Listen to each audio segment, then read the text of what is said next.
All right, so looking at those Georgina stats today. So like my other videos, we're going to have a look at the most current month of data we have in the Toronto Real Estate Board, June 22. We'll compare that with a year ago, June 21, and give you a little contrast looking at May as well.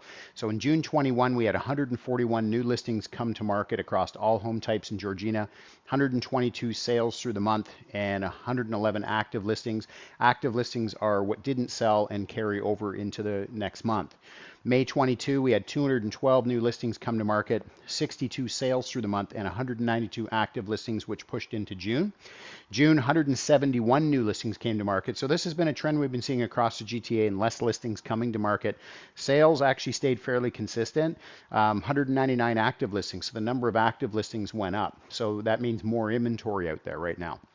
Average sale price across all home types in Georgina a year ago was 849,000. That climbed to 954 in May, currently trending at 934,000.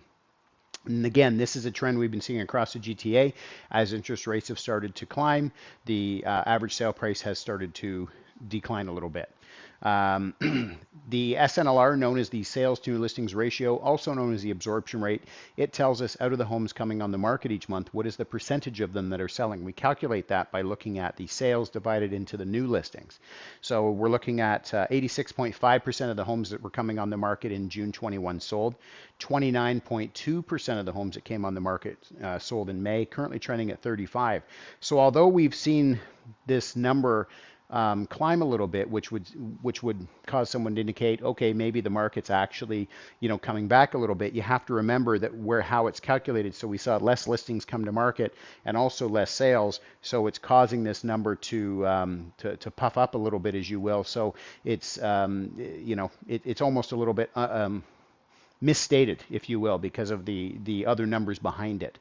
Months of inventory remaining tells us if no other homes came on the market after today at the current rate of buying or the current rate of consumption, how long would it take to deplete the inventory? So a year ago, we had 0.9 months of inventory, 3.1 in May, currently trending at 3.3 months of inventory, meaning if no other homes came on the market in Georgina at the current rate that homes are being purchased at, it would take 3.3 months to completely deplete the inventory. So again, we're seeing this climb because we're seeing more inventory on the market. Now this is calculated looking at the active listings divided into sales. So we're seeing that come up a little bit. So again, seeing the sales to listings ratio come up a slight bit, not necessarily a good indicator of the market gaining speed.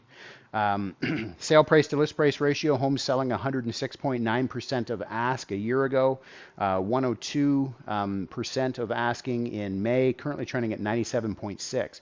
Now to get a home sold 15 days a year ago, 12 days in May, currently trending at 16. So, I've said this in other videos, you got to take this number right now of 16 with a grain of salt.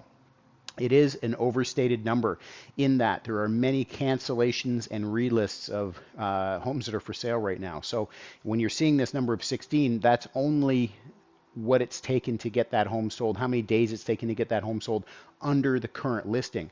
So if that home had been listed for 45 days previously, this number is not going to represent it if that home was canceled and relisted on the MLS. So again, this number is overstated right now. So again, grain of salt. If you have any questions about how this information filters down to your Georgina home, or you have any general questions about the market, feel free to reach out to me.